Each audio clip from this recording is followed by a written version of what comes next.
Hello and welcome to another episode of BergenStages Television. I'm Jim Bumgardner, your host, and welcome to our series. This is our 17th season, right, Marianne, or 16th? 16th season. So we're in our 16th year of doing these programs, so thank you so much for watching. And today we're going to be talking about something that's going on at Ender Hall. We're hearing a lot of laughter coming out of those rehearsals, and we're trying to figure out why. So we've got two of the cast members from our upcoming production of Lysistrata here to talk about the show. So please join me in welcome Haley Van Sickle and Aliana Floros. Hi, y'all. Hi. Hello. How are you? Good. Welcome, Good. welcome, Thank you welcome. for having us. Thanks for being here. Just before we talk about Lysistrata and the craziness that's going on in those rehearsals, let's just talk a little bit about you. Aliana, you've been to the show before. It was back at Laramie Project. Yes. So it's been a little while. So let's bring us up to date of where we got you from. What high school did you go to? What did you do in that high school? I went to Dumont High School. That's like 20 minutes from the Paramus campus. I graduated and I went into Bergen's theater program for acting, and now I've broadened my degree and my concentration to just general because I want to get both sides of technical and performing. Cool. So Cool. And what shows did you do at Dumont? I did Godspell, Puffs, SpongeBob, Xanadu. I did Clue on Stage, which is the straight play, not the musical. Okay. I directed one student-written one act, and then I started a show called The Night of Improv, where like the students and faculty could do improv games. Oh, neat. Yeah. That's awesome. I'll get back to that in just a second. Haley, tell us about you. Welcome to the show, and where did we get you? So I was originally at Pace, and then I didn't like it there, so I decided to take a step back and come to Bergen. I'm a psych major, but I've been doing theater like my whole life. Oh, cool, So cool. my parents met doing community theater. So they were in Baby. But in high school, I went to Glen Rock High School. I usually did the straight plays, like not the musicals. I'm not really a musical person, but we did Pride and Prejudice one year. I did Clue my senior year. I know. Alice in Wonderland. Wow. Cool. Yeah.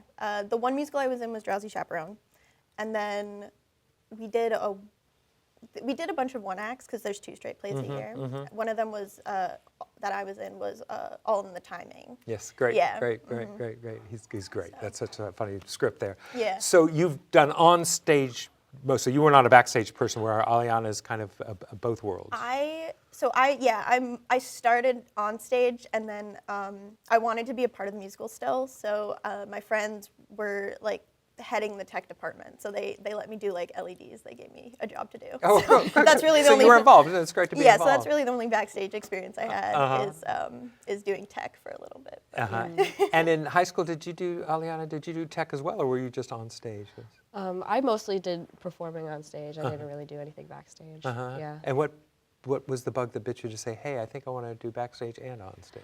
When I directed my first one act, I really liked doing like all the aspects and seeing how everything connected and worked together. Oh, cool. Yeah. And I was there when that happened. Oh my gosh. Cool. So a psych major. So this is kind of an opening to talk about that here at Bergen. You don't have to be a theater student to audition and be in our shows, right? I remember my first semester at Bergen. I ended up auditioning for Laramie on like a whim. I couldn't do it, but I was nervous because I was like, I think I asked you, I was like, do only theater majors like get cast? And you were like, no, anyone can. So, yeah. And so you did. So you'll finish your degree in psychology, but you're going to continue to be in productions. And what community theater did your parents? They did Midland Park Magic. Sure. Yeah. Yeah. Oh, cool. Yeah. That's great. That's how they met. They were cast as Lizzie and Danny in Baby. Oh my gosh, I know the original Danny. Yeah, he directed really? me in a show. Oh Yeah, Dan Wow. Foster. Yeah. Yes, they ended up naming our dog Lizzie. So. Did you? Oh. After his wife. Okay.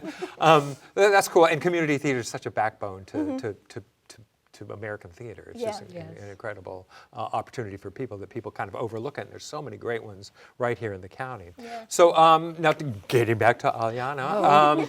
So you're a theater major. What does a theater major do here at Bergen? What kind of classes do you take?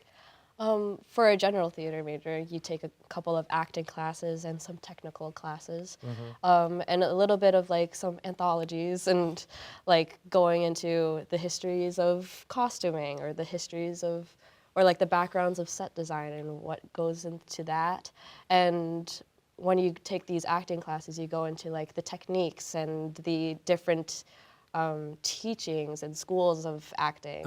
Which I really appreciate. Cool. It's really like a broad, like well-rounded education. Right. It's not just a one system. This is the way we're going to do it, and this is what we're going to teach. Yeah. You're going to learn a whole lot of tools for the toolbox to be able to use as well. And then as you're directing, you become more appreciating of different styles of acting, that you're going to have actors with different techniques that you need to kind of communicate what you need from them.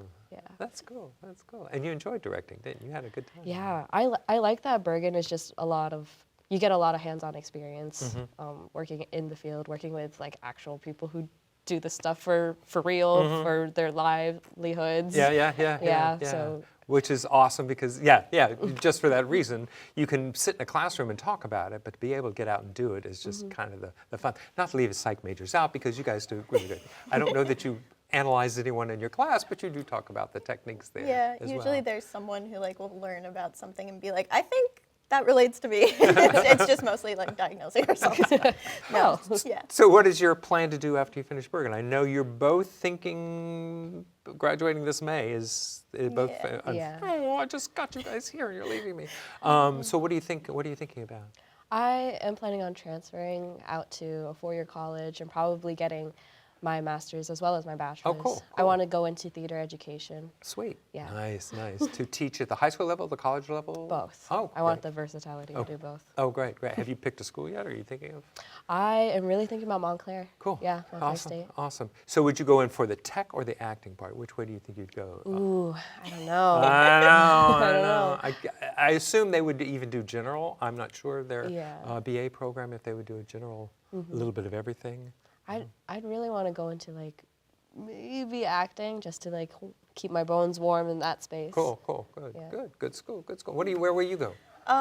My top one right now is Quinnipiac.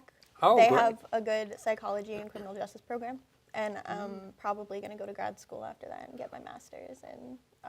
And criminal justice? You're going to do both? Yeah. Oh, nice. I want to add a double major because I do want to work in like the judicial system. I originally I went in as a political science major at Pace because I wanted to do something in the judicial law system. Awesome. But I really like psychology, so I switched to psychology. Oh, cool. And Quinnipiac's a great school. Quinnipiac is Awesome job. Well, great. So just a little bit about your backgrounds to get us into talking about heading into the show Lysistrata that we've auditioned for. So let's start. Peter Campbell is going to be directing it. Dr. Campbell's from Ramapo College. He actually heads the program over there at Ramapo, so it's great to have him. We had him a while back for the Farnsworth Convention was the last time he directed here on campus. So it's great to have him back directing. So he had auditions. So tell us a little bit, Peter's technique for auditioning. He gave us one script for, like, you walk in, you get one script, and you read it over. You go in, you do it, and then he says, "Thank you, you're good."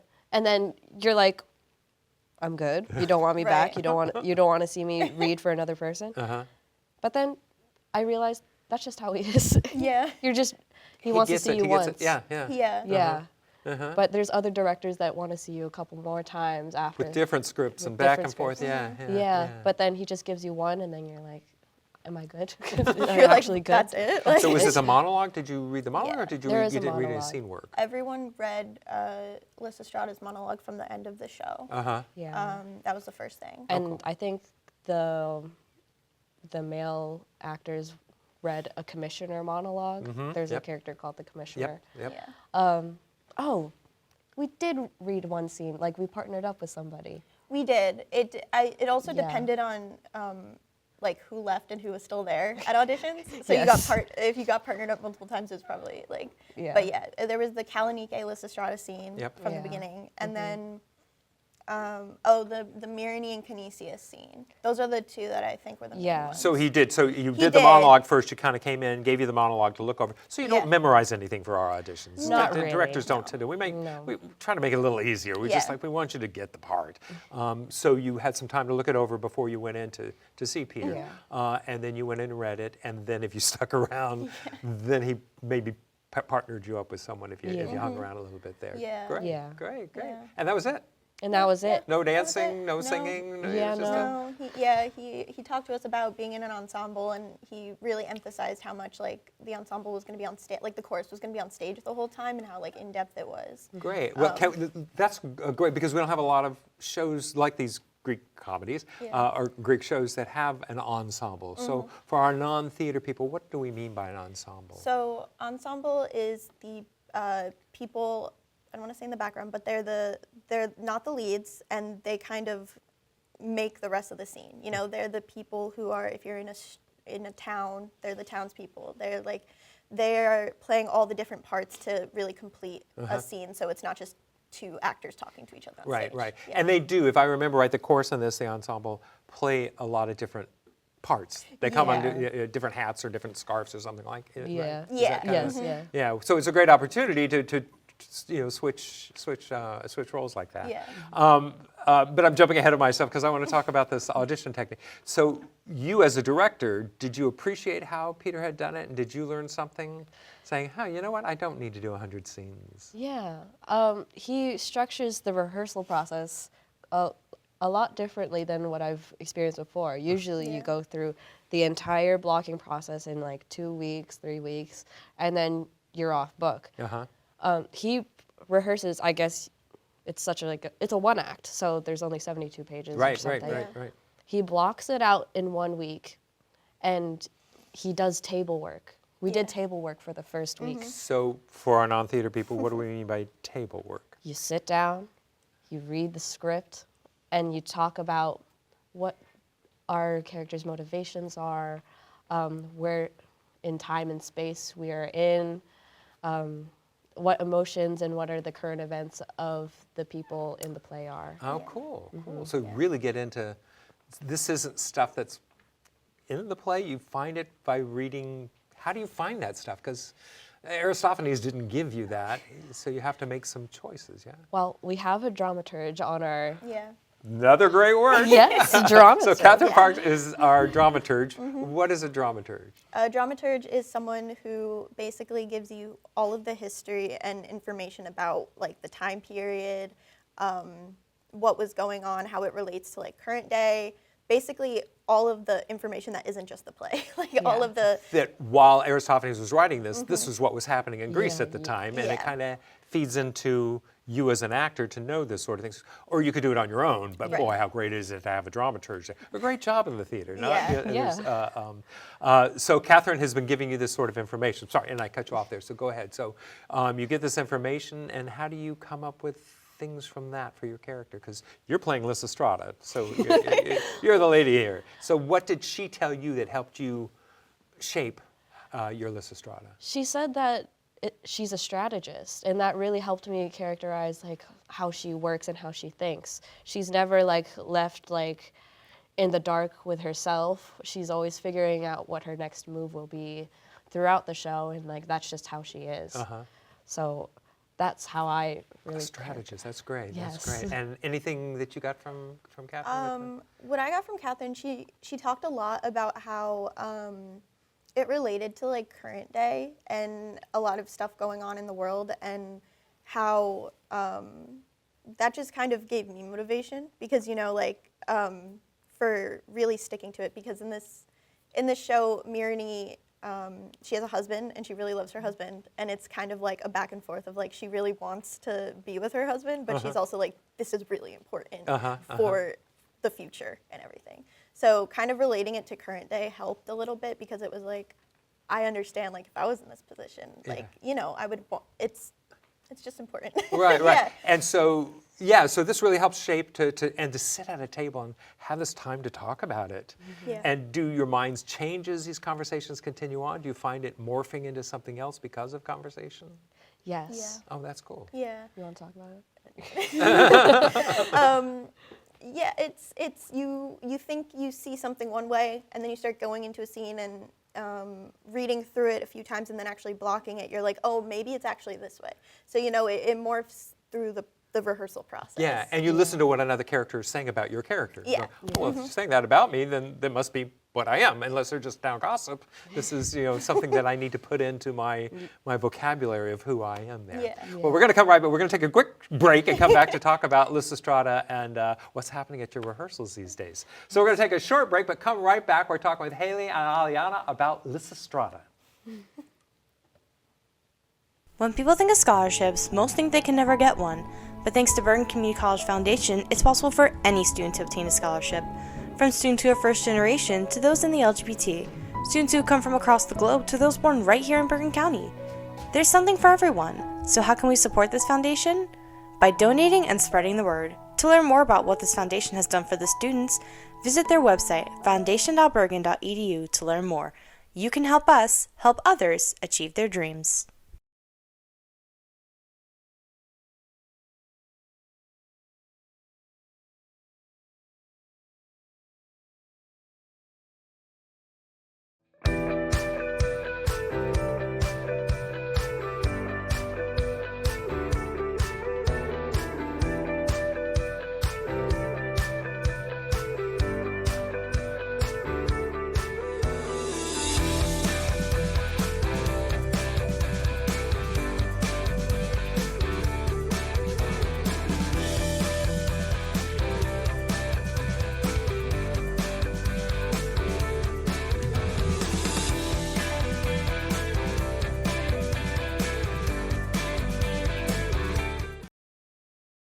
Hello and welcome back to BergenStages Television. I'm Jim Bumgarner, your host. We've been talking to Aliana Floros and Haley Van Sickle about Lysistrata. We got into your background a little bit before we took our break, but now I want to talk a little bit more about the play you are doing right now. It's called Lysistrata, written by Aristophanes over 2,500 years ago, but we have an updated version. Carolyn Balducci has done this wonderful translation of the piece. So tell us a little bit about the story of Lysistrata. I know this is a tough one, but tell us a little bit about the story so we know what we're getting into. Lysistrata? So Lysistrata, take it. Well, in the time of the play, it's during the Peloponnesian War. All the men are going off to war, and the women and children are just left back at home. And Lysistrata, like the title of the play, Lysistrata, she's like, I've had enough. I need our men to come back home. I'm lonely. All the women in Greece are lonely, and we need to stop this. We also just need to stop the war because it's just bad. People are dying. People are dying. And it's not good for anybody for this war to continue. So she's planning. She's a strategist. She tries to think of something. And in the beginning of the play, she meets with her neighbor and she says, I have no idea how to deal with this, but I'm going to meet with all the women in Greece to figure it out. Have a group session. Yeah. And it's just when she meets with her neighbor, Kalanike, she's like, I got it. We're going to withhold sex from all of them. That's the one thing that they can't live without, and we will make them make a decision. Yeah. Good, good, good. And the women, you're one of the women that get convinced? Yeah, so originally none of the women show up to the meeting because it's at 7 in the morning. And then they come later and they're like not convinced at first. And then, Why aren't they convinced at first? That it'll work or that they have to give it up? I think it's a bit of both. They don't think it's gonna work because men just love fighting, I guess. And then also they don't wanna have to not have sex. It's almost like a, oh, that sucks. Two-edged sword. Yeah. Yeah, so, but Lysistrata is like, no, this is gonna work because we basically tease them and then withhold it, and they're gonna be so annoyed that they're gonna want peace. Gotcha. Yeah. And then you convince the other side to do the same thing. Don't you call the women from the other Yeah, it's all the women in Greece, Athens, Sparta. The people they're fighting saying, hey, all you wives, come here. We got this Yeah. plan here. Yeah. And so they all come on board with you. With this Yeah, sort of it's like stuff. the greatest form of boycotting in Yeah. the world. And what's the men's reaction to this happening? How do they? Annoyed. Annoyed. It's at first it's like, okay, stop joking around. Like let's get on with this. This is stupid. And Yeah. they're like, no, we're serious. We're not gonna budge. Yeah. We're not gonna and budge on this The older one. women seize the Acropolis, so they don't have access to their money anymore. Yeah. They don't have money, they don't have sex, they can't do anything. Can't do anything. What's there to do? And this is, and again, we go back to Catherine's talking about what was happening in the period at that time. Do you know why Aristophanes even took this on? Did she talk about that yet? Why did? She didn't talk too much about that. Okay, good. But I don't want to spoil it because I know this part of her strategy here is to tell you more of why this came out of what was going on in Greece at the time. We know that they were at war, but what Right. made him come up with this comedy? And there's a lot of innuendo and poking fun at leaders of the day in there, Yeah. in the script, but it works for today too. Now, what has Peter Campbell done with this 2,500-year-old script that Carolyn Balducci has updated? What has he done? He's contemporized it and brought it into more of a modern day setting. It's Miami, it's pink, it's flamingos. 1990s? It's 1980s, 1980s, 90s. okay. It's Yeah, Pink so it's not flamingos. exactly like today, Uh-huh. but it's better than, or not better, but like it's more modern. more modern. More modern, than yeah. 25. A little bit more to, Yeah. you can Yeah. relate to a little bit better than thinking 2,500 years ago with Yeah. people in togas. Now we've got people Yeah. at Miami and a Yeah. lot of pink and flamingos and beach. Yeah, I kind think of it's like kind a of house, Barbie-esque Barbie-esque world. meets Barbie. Real Housewives kind of. Yeah, it's a lot of pink, a lot of So much florals. pink. A lot of flamingos, Yeah. but it's great. There are if you know Greek comedy, there's always fallacies and things, that's just part of it. So we're kind of Yeah. just saying this play is kind of adult themed, Yeah. to put it mildly. So we say if you're going to bring a young one, you're going to have a lot of explaining to do. Yeah. Yeah. But it's kind of Don't bring your preschooler. No.